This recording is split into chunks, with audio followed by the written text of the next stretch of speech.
परम प्रेम में शिशि ठाकुर, परम आराध्या जगत जननी शिशि बड़मा, परम पूज्यपाद शिशि बड़दा, परम पूजनीय वर्तमान आचार्य शिशि दादा के श्री चरणों में मेरा कोटि कोटि प्रणाम। यहाँ उपस्थित अधर्यु दादा और सभी गुरु भक्तों को मेरा हार्दिक जय गुरु। आज का सत्संग जिन परिवार की तरफ से हो रहा है, हम उनके मंगल की कामना करते हैं।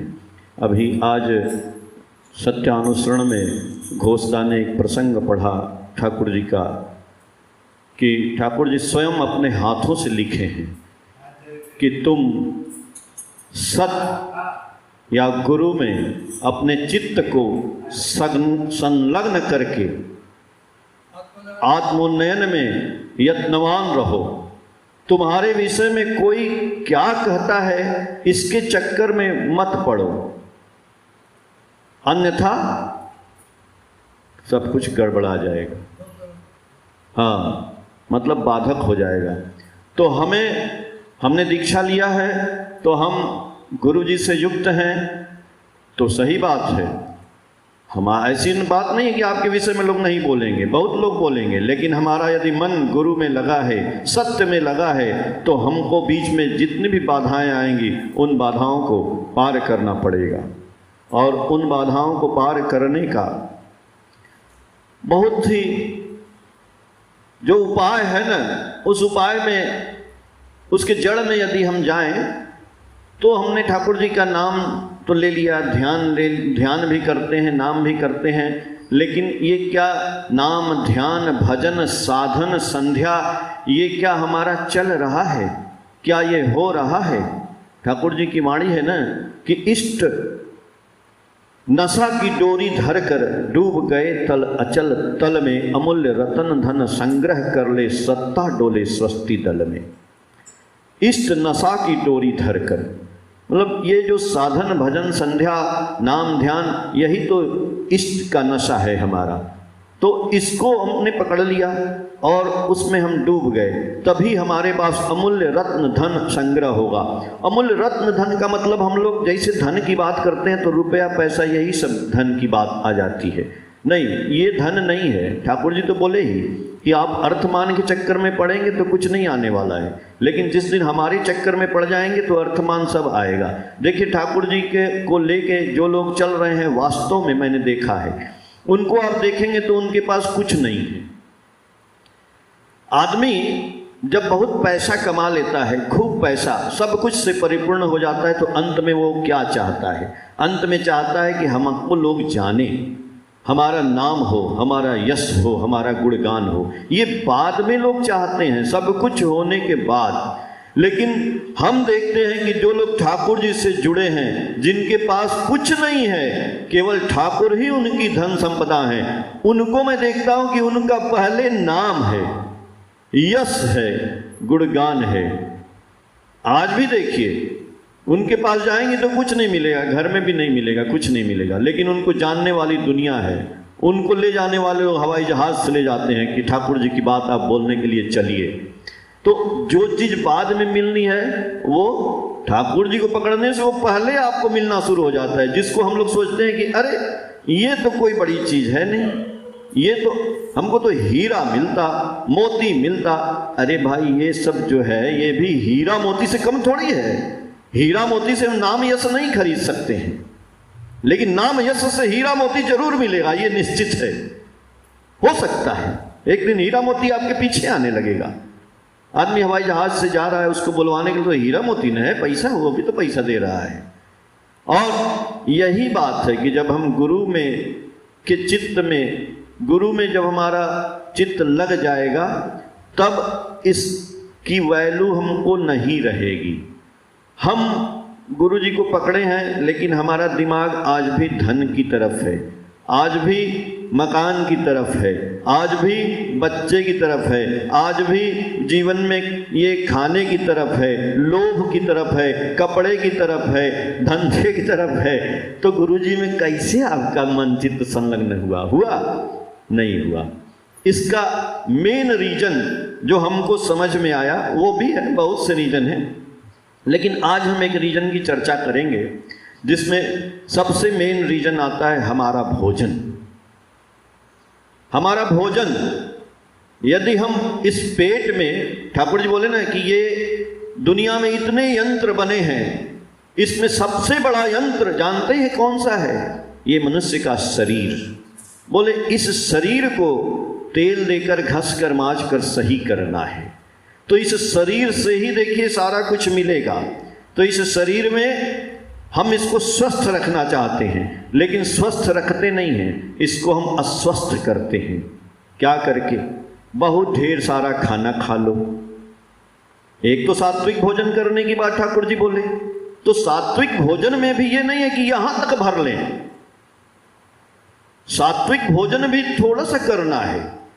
2 रोटी सुबह खा लिया, 2 रोटी शाम को खा लिया, बीच में खीरा ककड़ी खा लिया, बस इतना ही खा लिया, तो हमारा शरीर, हमारा ये पेट, हमारा मल मूत्र, ये सब एकदम अपने आप साफ रहेगा। हम यदि सात्विक भोजन भी ज़्यादा, हम दूध भी खूब 1 लीटर पी लें कि स्वस्थ हो जाएंगे, तो आपको अपच रहेगा।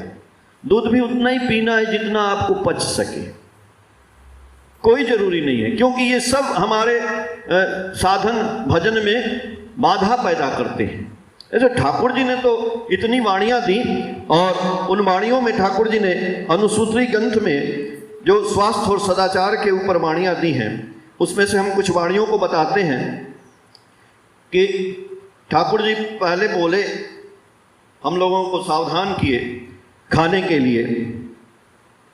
उसमें ठाकुर जी बोल रहे हैं कि भूख लगने पर पेट भरो तुम, खाद्य देकर 3 भाग। भूख लगने पर पेट भरो तुम, खाद्य देकर 3 भाग, और शुद्ध जल से 1 भाग भर के वृद्धि पाओगे स्वास्थ्य राग। यानी हमको भूख तो लग गया पेट में, तो कितना खाना है? अगर 4 रोटी खाना है तो नहीं, 4 नहीं खाना है, 3 ही खाना है।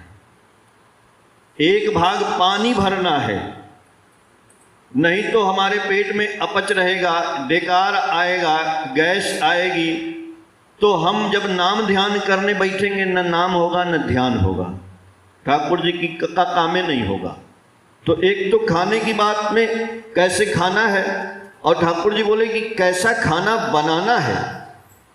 जिस खाद्य से जीवन बढ़ता स्वतः शिष्ट गति लेकर, वही खाद्य ही शिष्ट खाद्य चलो और सबको बाध देकर। ऐसा खाना बनाना है जिससे हमारा जीवन बढ़े और बचे। अब मान लीजिए कि हमने खाना खाया और बहुत भूख लगी है। भाई अगर हम बीच में 2 खीरा और 2 मूली भी खा लें तो मर नहीं जाएंगे। वो हमारे पेट में जो अपच हो गया है वो धीरे धीरे ठीक हो जाएगा, और हम खाते रहेंगे तो हमारे पेट में जो मल है ना, वो इतना कड़ा हो जाएगा प्लास्टिक की तरह से। तो हमारे साथ हमको पानी भी पीना है, तो ये जो हमारे शरीर का कंडीशन है यही नहीं ठीक रहेगा तो हम क्या करेंगे। हम लोग देखते हैं ठाकुर जी बोले कि व्रत और नियम त्यागो नहीं, क्यों करता है ये आप जानिए। तो व्रत और नियम में मैं देखता हूँ कि अभी देखिए व्रत आ जाएगा आपका दुर्गा जी का, तो आदमी व्रत रहना शुरू करेगा, तो उसमें क्या करेगा? कुट्टू के आटा का पूड़ी खाएगा, सिंघाड़ा खाएगा, तो हलवा खाएगा, काजू खाएगा, फल खाएगा, दूध पिएगा। अरे भाई, शरीर व्रत रखने के लिए था कि हम केवल जल पी के रहेंगे, बहुत अच्छी बात। नहीं पी सकते हैं तो थोड़ा सा एक सेब सुबह खा लिए, एक शाम को खा लिए। इसको शरीर को तो आपको तपस्या करना है ना, और यहाँ ठाकुर जी की दीक्षा लिए हैं तो रोज तपस्या करनी है। अगर हमारा ध्यान खाने में ही चला गया तो हम नाम भजन क्या करेंगे ठाकुर जी का? होगा ही नहीं। पहले तो क्या जरूरत है? एक तो महंगा खाना खाइए, उसके बाद अपने घर में भी वही, जब हम ही खाएंगे तो हमारा बच्चा भी खाएगा, उसी चक्कर में रहेगा। पैसा भी बर्बाद हो रहा है, शरीर भी बर्बाद हो रहा है। तो शरीर में कभी हार्ट फेल हो रहा है तो कभी ब्लड सर्कुलेशन रुक रहा है। भैया जब खाएंगे नहीं तो कहाँ से होगा? और नहीं खाएंगे तो मर नहीं जाएंगे। आपके शरीर का तेज और विकसित होगा। ऐसा नहीं है, शरीर हवा, पानी, सूरज की रोशनी इससे भी चलता है। ठाकुर जी का तो पूरा अनुश्रुति ग्रंथ है, आप पढ़िए इसको। ठाकुर जी बोले हैं कि जिस काल में जो खाद्य मिले, स्वास्थ्य से जो मेल खाए, यही सोच कर खाना, किंतु शरीर जिससे ठीक रह पाए। और शरीर गड़बड़ा जाता है, उसके लिए भी ठाकुर जी ने बोला है। बहुत से चीज़ खाते हैं लोग। ठाकुर जी बोले कि 2 चम्मच काला घिसा तिल, तिल को ठाकुर जी बोले हैं उसमें प्रोटीन होता है। जैसे आजकल आप देख रही हैं कि बहुत से कंपनी आ गई हैं जो हमारे माताओं और भाइयों को, जिनका शरीर थोड़ा सा मोटा हो गया, थोड़ा स्वस्थ रहता है, वो उनको जो है अपनी कहते हैं कि एक्सरसाइज कराएंगे, ऑनलाइन भी होता है, और उनको वो अपनी दवाइयाँ बेचते हैं। दवाइयाँ बेचते हैं यानी कहते हैं ये प्रोटीन खाइए, आप जो है खाना कम खाइए, मत खाइए, लेकिन ये प्रोटीन धारण करिए ताकि आपके प्रोटीन से आपके अंदर शक्ति बनी रहे। भाई असली प्रोटीन तो नाम है गुरु जी का, वो नाम भी तो प्रोटीन है। हम नाम करेंगे तो भी शक्ति बनी रहेगी। और नाम के साथ इस शरीर को बचाने के लिए वही 2 रोटी सुबह, 2 रोटी शाम, सुबह में कुछ खा, दोपहर को खा लिया, बस इतने से हो जाएगा।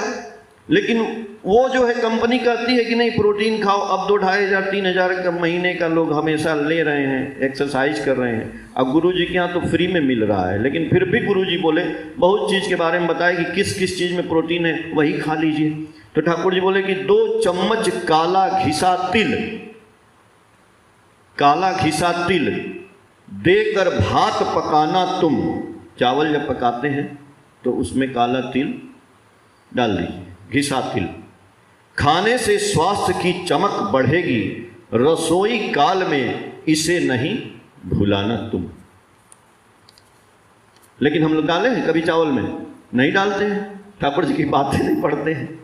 लेकिन पढ़ने के बाद अब ठाकुर जी बोले कि गाय का शुद्ध घी लेकर भोजन में उसे छींट के खाना, स्वास्थ्य तेरा ठीक रहेगा, बोध नजर से देख लेना।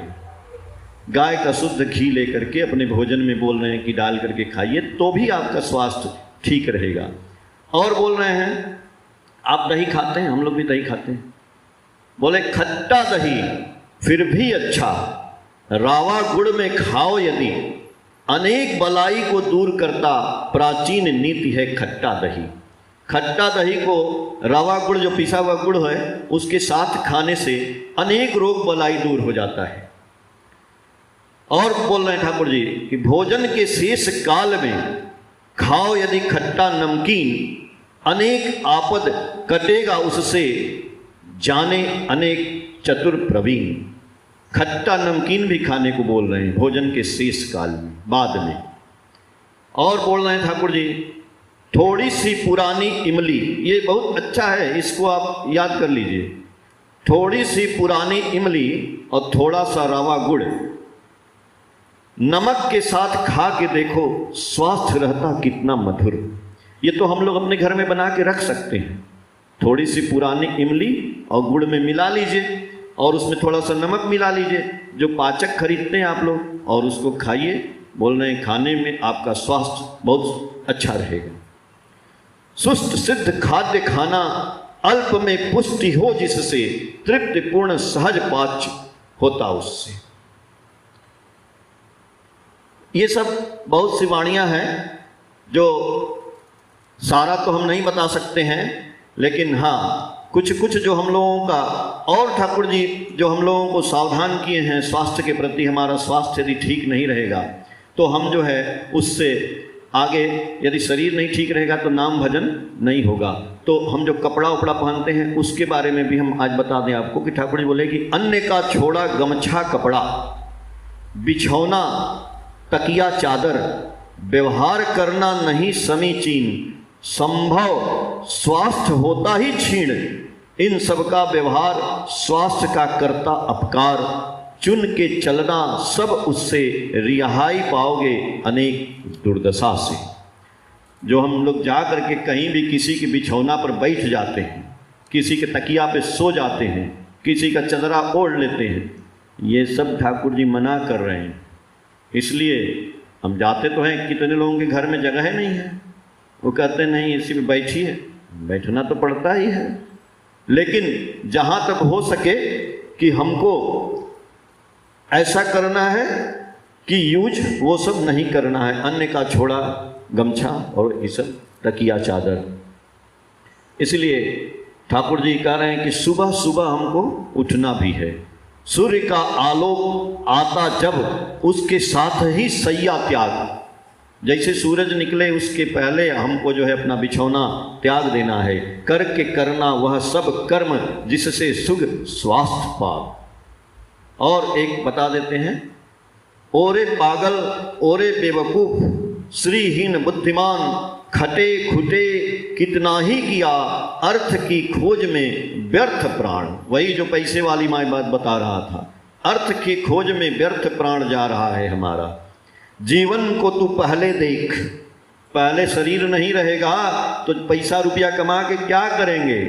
जीवन को तू पहले देख, बचते बढ़ते रहो जिससे स्वास्थ्य शक्ति दुरुस्त रहे, कर्म क्षम रहे जिससे। इष्ट निष्ठा अनुगत्य कृति दीप्त ऊर्जना जो तुम्हारी वृद्धि लाए चर्या अर्चना। सामंजस्य सत्ता लाकर विनायन से शुद्धि करना, इस तरह जीवन लेकर उन्नति की ही चर्या धरना। वह यदि तू नहीं करो रे व्यर्थ है पगली रीति सब, स्वास्थ्य को अटूट रख के बचो पहले अजस्र चलन से तब। इतनी बातें आज हम लोग स्वास्थ्य के ऊपर किए हैं। हम कुछ भी जीवन में करना चाहते हैं तो सबसे जरूरी है जीवन में भोजन पानी। इसलिए आज से कम हम लोग ये करेंगे कि कम खाएंगे और गरिष्ठ नहीं खाएंगे, और गरिष्ठ खाएंगे भी तो थोड़ा खाएंगे, बहुत ज़्यादा नहीं। ये शरीर मर नहीं जाएगा, ये शरीर तभी काम करेगा। इसलिए ठाकुर जी बोले दुनिया में जितने भी यंत्र हैं सबसे बड़ा यंत्र हमारा ये शरीर है, इसको बचा के चलना है, तभी ठाकुर जी का काम हम कर सकते हैं। ठाकुर जी सबका मंगल करें। जय गुरु।